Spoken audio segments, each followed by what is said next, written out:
আপনার বাপদাদার কারণে জাহান্নামে যাওয়া লাগবে আপনার।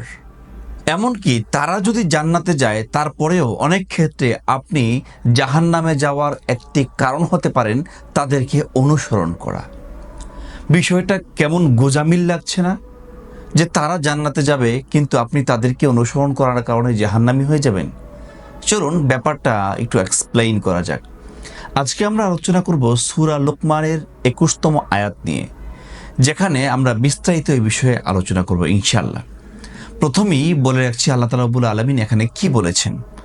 আল্লাহ তাআলা রাব্বুল আলামিন বলেছেন, ওয়া ইযা ক্বিলা লাহুমুত্তাবিউ মা আনজালাল্লাহ ক্বালু বাল নাত্তাবিউ মা ওয়াজাদনা আলাইহি আবাআনা আওয়ালাউ কানা ইয়াদউহুম ইলা আযাবিস সাঈর। সূরা লোকমানের 21তম আয়াতে আল্লাহ তাআলা রাব্বুল আলামিন বলেছেন, ওয়া ইযা ক্বিলা লাহুমুত্তাবিউ মা আনজালাল্লাহ, যখন তাদেরকে বলা হয় যে আল্লাহর পক্ষ থেকে যা কিছু নাজিল হয়েছে, যে বিধান নাজিল হয়েছে সেটাকে তোমরা অনুসরণ করো, অনুকরণ করো বা মেনে চলো।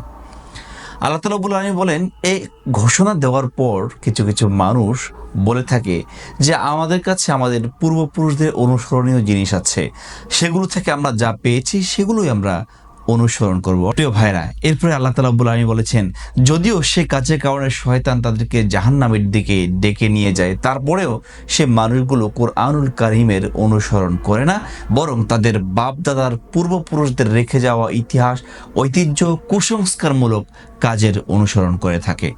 এখানে আয়াতটি মূলত নাজিল হয়েছে মক্কার মুশরিকদের উদ্দেশ্যে, যেখানে তাদেরকে মুহাম্মদ রাসূলুল্লাহ সাল্লাল্লাহু আলাইহি ওয়াসাল্লাম যখন দাওয়াত দিতেন তখন তারা বলতো, মুহাম্মদের এই নতুন ধর্ম আমরা মানি না, বরং আমাদের পূর্বপুরুষরা যে আমল করে গিয়েছে, যে মূর্তির পূজা করেছে সেগুলোই আমরা করব।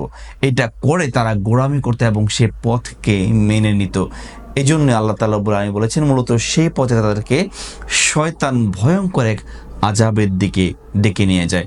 প্রশ্ন হলো, মুমিন যারা, তারা যদি তাদের বাপদাদাদের অনুসরণ করে, যাদের বাপদাদাও ঈমান এনেছিল, তাহলে কেন তারা বিপদগ্রস্ত হবে? বিপদগ্রস্ত হওয়ার বেশ অনেকগুলো কারণ আছে। প্রথমত আমি বাইহাকি এর একটি হাদিস বর্ণনা করছি, যেখানে নবী করিম সাল্লাল্লাহু আলাইহি ওয়াসাল্লাম বলেছেন যে আমার উম্মত যদি কখনো ভুল করে, গুনাহ করে, অথবা না জেনে গুনাহ করে, অথবা তাকে জোর করে কেউ গুনাহের কাজ করাচ্ছে, সেগুলোর হিসাব আল্লাহ নেবেন না, সেগুলো আল্লাহ ক্ষমা করে দিবেন। এখানে একটা বিষয় বলে রাখছি, তার মানে এই নয় যে আপনি ইচ্ছা করে জ্ঞান অর্জন করবেন না এবং সেজন্য আপনি গুনাহ করলে হয়তো না জানার কারণে বেঁচে যাবেন, বিষয়টা এরকম না। যেমন ধরুন, আমাদের পূর্ববর্তী পুরুষ যারা ছিল তারা অনেকাংশেই আমাদের মতো এত আধুনিক ছোঁয়া পায় নাই, এত ভালোভাবে ইসলামকে জানতে পারেনি, সেই সুযোগটাও হয় নাই। গ্রামের অজপাড়া গায়ে তারা বড় হয়েছে, এই জন্য তারা অনেক কুসংস্কারে অভ্যস্ত ছিল, অনেক বিদআত তাদের মধ্যে হয়েছে যেগুলো তারা আসলে যাচাই বাছাই করতে পারে না যে বিদআত হচ্ছে নাকি অন্য কিছু হচ্ছে। তো তারা না জানার কারণে সেটা মাফ পেয়ে যাবে এবং তারা ভালো আমলের কারণে জান্নাত পেয়ে যাবে। কিন্তু বর্তমান যুগে আমরা দেখি যে আমরা যখন কোরআন থেকে বাস্তবনিষ্ঠ কথাগুলো বলি, হাদিসের পরিভাষা থেকে বাস্তব কথাগুলো আমরা বলি, সেগুলো অনেক ক্ষেত্রে সমাজের কৃষ্টি কালচারের বিরুদ্ধে চলে যায়, অথবা দেখা যায় যে যেই নিয়মকানুন পূর্বপুরুষরা মেনে আসছিল তার বিরুদ্ধে চলে যায়। তখন কিছু কিছু মানুষ বলে থাকে যে হুজুররা নতুন নতুন মাসআলা, নতুন নতুন ফতোয়া নিয়ে আসে, আমাদের বাপদাদারা তো এই কাজ করে গিয়েছে। এখন বাপদাদারা না জানার কারণে করেছে, কিন্তু এই চরিত্রটা যে আমি কোরআন থেকে বলছি অথবা কোরআন থেকে বুঝাচ্ছি, হাদিস থেকে বুঝাচ্ছি, বাস্তব বিষয়টা বোঝার পরেও যখন মানুষ ঘাটতেরামি করে তাদের বাপদাদাদের রেফারেন্স দেয়, এটা কেমন যেন সেই মুশরিকদের বৈশিষ্ট্যের মতোই হয়ে গেল, যেন তারা এটাই বলছে যে কোরআন হাদিস যাই হোক, কিন্তু আমাদের বাপদাদা তো এটা করে গিয়েছে। এমন বাস্তব আমি নিজের কানে শুনেছি, যে একজন নয় বেশ কয়েকজনের কাছে শুনেছি যে আমাদের বাপদাদারা যে আমল করে গিয়েছে সেটা করে যদি আমাদেরকে জাহান্নামে যাওয়া লাগে, সেখানেও আমরা যেতে প্রস্তুত। নাউযুবিল্লাহ। তারা তো অজ্ঞতার কারণে আল্লাহর কাছে মাফ পাবে, কিন্তু আপনি সত্যটা জানার পরেও কেন সত্যটা মেনে নিতে পারছেন না?